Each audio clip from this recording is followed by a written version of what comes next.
आज की कहानी है संडे ब्रंच के रूल्स के बारे में। संडे ब्रंच का एक रूल हमारे घर में बहुत छोटे होते से चल रहा है और वो ये है कि संडे को पराठे खाने होते हैं। और पहला रूल तो ये है कि संडे को कोई सुबह अलार्म से नहीं उठता है, जब जिसका दिल करता है वो उठ जाता है।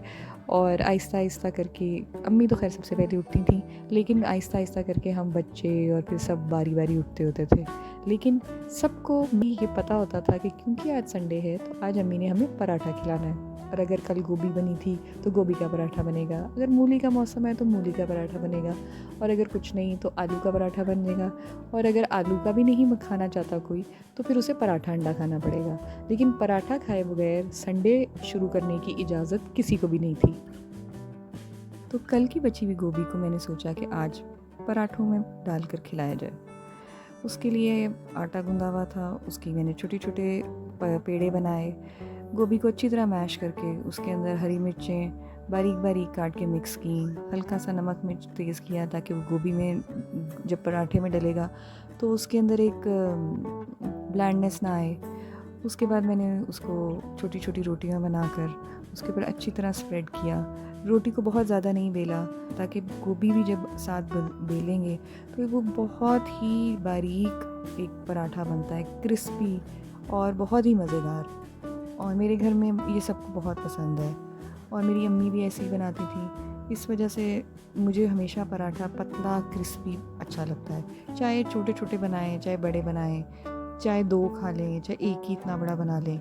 लेकिन मुझे अच्छा लगता है कि पराठे की लेयर और पराठे के अंदर जो भी आपने लगाया है उसकी भी लेयर बारीक हो और वो बाहर से बहुत क्रिस्पी सा हो। खैर उसके बाद मैंने एक और रोटी ऊपर रख कर उसको अच्छी तरह बेला और बिल्कुल बारीक होने तक उसको बेल के फिर तवे पे डाला। साइज़ में बहुत बड़े नहीं होते जो पराठे मैं बनाती हूँ, लेकिन क्रिस्पी होते हैं और मेरे बच्चे दो दो पराठे खा लेते हैं, बड़े दो तीन भी खा लेते हैं और लाइट लगते हैं, खाते पे पता भी नहीं लगता कि कितने खा लिए हैं। तवे पे डालकर उसको पहले अच्छी तरह एक तरह साइड से गर्म होने दें, फिर उसको पलट दें। और एक और चीज़ कि हमेशा घी जो है वो पराठे पर लगाएं, तवे पर नहीं। उससे जो आपका पराठा है ना वो बहुत ही अच्छा और क्रिस्पी बनेगा, घी ज़ाया नहीं होगा, घी तवे पे सड़ेगा नहीं, क्योंकि बहुत सा घी हम जब तवे पे लगाते हैं तो वो ब्लैक हो जाता है। ये घी मैंने घर में बनाया है और इसकी भी मैं रेसिपी शेयर करूँगी, क्योंकि इसकी जो खुशबू है ना ये मेरे घर से दूसरे घर तक जाती है जब मैं कुछ भी इसमें बनाती हूँ। इवन जब मैं घी बना रही होती हूँ तब भी सब पूछ रहे होते हैं कि कोई हलवा बन रहा है, क्योंकि इस घी की बहुत ही अच्छी खुशबू होती है जो बाज़ार के घी में कभी भी आपको नहीं मिलेगी। खैर उसके बाद इसको हम अच्छी तरह ब्राउन करने तक इसको हम पकाएंगे, थोड़ा थोड़ा, बहुत ज़्यादा नहीं पलटेंगे। एक साइड हो जाए अच्छी तरह फिर दूसरी साइड को पलटेंगे, क्योंकि बार बार पलटने से ये बहुत ज़्यादा सख्त हो जाएगा।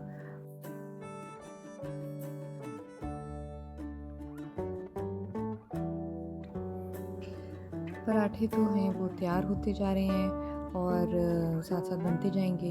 लेकिन इसके साथ में एक और चीज़ जो बहुत ही मज़े की लगती है पराठों के साथ और वो होना बहुत ज़रूरी है, वो है चटनी। मैं एक मिंट रायता बनाती हूँ, पुदीने की चटनी, पुदीने का रायता असल में, जो कि बहुत ही रिफ़्रेशिंग होता है।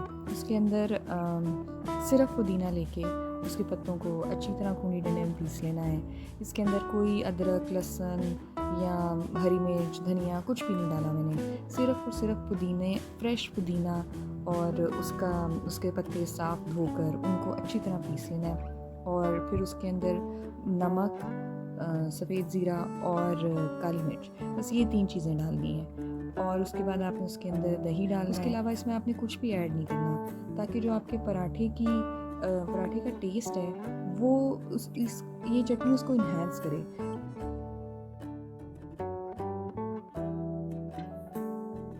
और ये जो पराठे अब मैंने बनाने शुरू कर दिए हैं, तो जो हेल्दी वाले लोग थे वो भी अब कह रहे हैं कि हम 2 खाएंगे और 3 खाएंगे।